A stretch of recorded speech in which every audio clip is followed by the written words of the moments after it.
연초 ETF 성적표 보니 해외 반도체 압승 국내 반도체 비실. 미국, 일본 등 해외 반도체 종목이 담긴 상장 지수펀드 상품들이 국내 반도체주를 편입한 ETF에 비해 연초 이후 수익률 성적에서 압승을 거둔 것으로 나타났다. 엔비디아 등 해외 반도체 대표 종목들이 올해 들어 20% 이상 급등세를 탄 데 비해 삼성전자, SK하이닉스 등 국내 반도체 대표주들은 좀처럼 힘을 쓰지 못했던 차이가 ETF 수익률 차별화로 이어진 것이다. 30일 한국거래소와 삼성증권에 따르면 지난 225일 수익률 상위권 ETF 종목을 살펴본 결과 인버스 및 레버리지 상품을 제외하고 수익률 10% 이상을 낸 상품은 모두 해외 반도체, 인공지능 종목을 위주로 한 관련 테마 ETF로 나타났다. 이들 종목은 총 8개로 수익률 상위 18위를 나란히 차지했다. 최고 수익률을 낸 상품은 코세프 글로벌 AI 반도체로 연초 이후 수익률이 16.5%에 달했다. 이 상품은 독일 지수 제공업체 솔렉티브가 산출하는 솔렉티브 글로벌 AI 세미콘덕트 인덱스를 기초지수로 삼고 미국, 유럽, 한국 등에 상장된 AI 반도체 관련 글로벌 기업에 투자하는 상품인데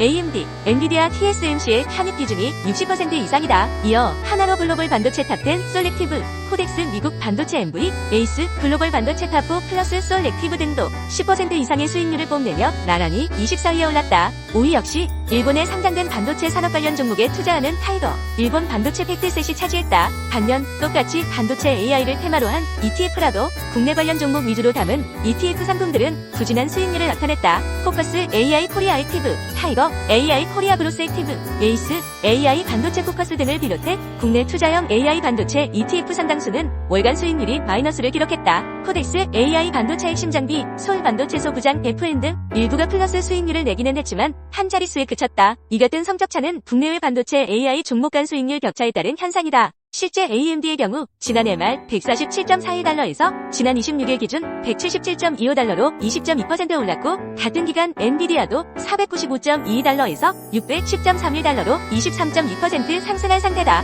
이처럼 해외 반도체 종목이 연초 이후 급등하자 개별 종목 투자에 뒤늦게 뛰어들기에 부담을 느낀 투자자들이 이들 종목을 편입한 ETF를 선택하는 경우도 많았다. 반면 국내 대표 반도체 종목인 삼성전자와 SK하이닉스는 같은 기간 각각 78,500원에서 73,400원으로 141,500원에서 136,000원으로 오히려 주가가 내려간 상태다. 금융투자업계에 따르면 삼성전자와 SK하이닉스가 국내 투자형 반도체 AI 관련 ETF에 편입된 규모는 각각 4,600억 원대에 이르는 만큼 이들 개별 종목의 주가 약세는 ETF 상품 수익률 저조로 이어질 수밖에 없는 구조다. 고영민 다우투자증권연구원은 지난해 연말 국내 반도체 종목의 빠르고 강한 반등은 엔비디아 실적 등 AI 관련 이벤트에서 비롯됐다며 현재는 그 이상의 이벤트가 없는 상황에서 올해와 내년 실적 전망치 상승세가 정체하자 밸류에이션에 부담이 생긴 것 같다라고 분석했다. 최근 롤러코스터 주가를 보이고 있는 골든센츄리가 한 분기에 1,100억 원에 달하는 연구비를 지출한 것으로 나타났다.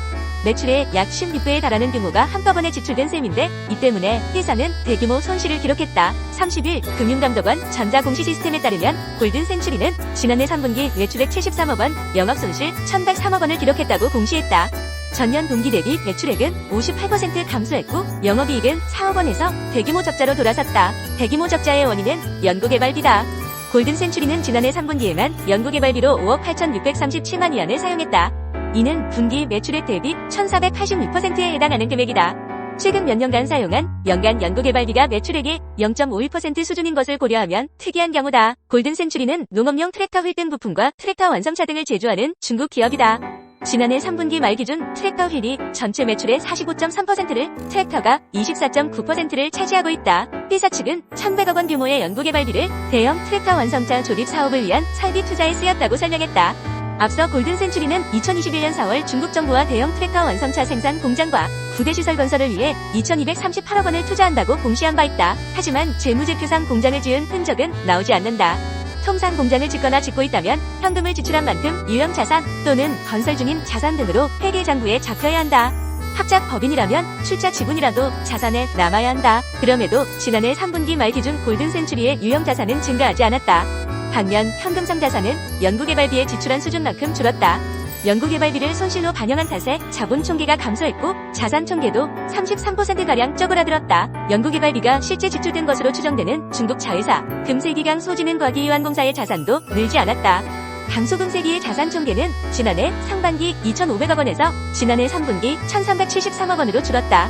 연구개발비로 추정되는 1,116억 원이 손실로 반영됐기 때문이다. 회사 내부 관계자에 따르면 이번 연구개발비 지출은 골든센츄리의 주승화 박자 대표가 추진한 것으로 알려졌다. 주승화 대표는 골든 센츄리 지분 11.84%를 보유한 최대 주주다. 회사 관계자는 중국 내에서 트랙터 완성차 시장 경쟁이 치열한 상황에서 충분한 시장 조사 없이 주 대표가 대규모 연구개발비 지출을 강행했다고 주장했다. 한편 골든 센츄리의 주가는 지난해 줄곧 내리막이를 걸었다. 실적이 급감한 것이 주요한 원인으로 풀이된다.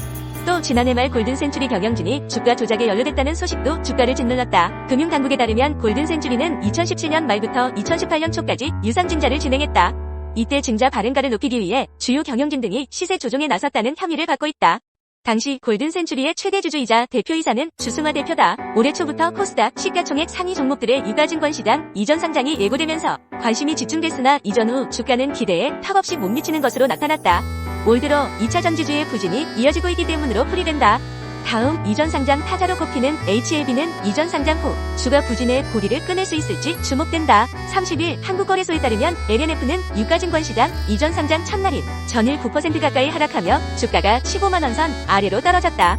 LNF의 주가가 15만원 아래로 떨어진 것은 약 2달 만이다. 앞서 코스피에 이전 상장한 포스코DX도 이전 상장 이후 부진한 주가 흐름을 이어가고 있다. 포스코DX는 상장 첫날인 2일 주가가 6% 넘게 빠지며 7만원대 아래로 떨어진 이후 최근 주가는 5만원대에서 움직이고 있다. 이전 후 주가는 23.32% 하락했다. LNF와 포스코DX의 이전 상장 후 주가 부진은 2차 전지주 전반적인 주가 부진 여파 때문으로 풀이된다. 올 들어 2차 전지주들의 부진이 이어지며 증시의 하방 압력으로 작용해왔다. 김정윤 대신증권연구원은 2차 전지 밸류체인에 구성되는 철강, 화학, IT가전은 연초 대비 수익률 기준 최하위권에 있다면서 밸류에이션 측면에서 보면 F&I드 2차 전지 산업지수 12개월 선행 주가 수익 비율은 코로나19 이후 줄곧 25배 수준 이상을 상회하는 구간에서 움직여왔으나 지난해 중반 이후 연이은 급락세를 기록하며 지난 25일에는 20.12배까지 떨어지기도 했다고 분석했다. 이전 상장 자체만으로는 주가가 상승하는 것은 어렵다는 분석이 나온다. 업황과 펀더멘털 개선이 필요하다는 의견이다. 노우호 메리츠증권연구원은 최근 공식처럼 인식되던 코스 이전 상장주가 상승 전망에 다소 보수적인 입장이라며 신규 지수 편입 이후 자금 유입은 일시적 주가 상승 동인으로 판단되며 결국 2차 전지 업황 개선 LNF의 펀더멘털에 유의미한 변화가 부재하다면 경쟁사들 대비 구조적인 주가 저평가 해소 또는 주주가치 극대화는 다소 어려울 것이라고 말했다. LNF는 올 들어 약 29% 하락했다. 시장은 다음 이전 상장 타자로 꼽히는 HLB가 이 같은 이전 상장 종목들의 주가 부진 고리를 끊을 수 있을지 주목하고 있다. HLB는 지난달 21일 임시주주총회에서 유가증권시장 이전 상장을 승인했으며 빠르면 23월 중 옮길 것으로 예상된다. 앞서 이전한 두 종목은 2차 전지 관련주였지만 HLB는 제약, 바이오주로 올 들어 제약, 바이오주는 2차 전지에 비해 상대적으로 양호한 주가 흐름을 보여 상장 이후에도 양호한 흐름을 이어갈 수 있을지 기대된다. HLB는 올 들어 24% 이상 올랐다.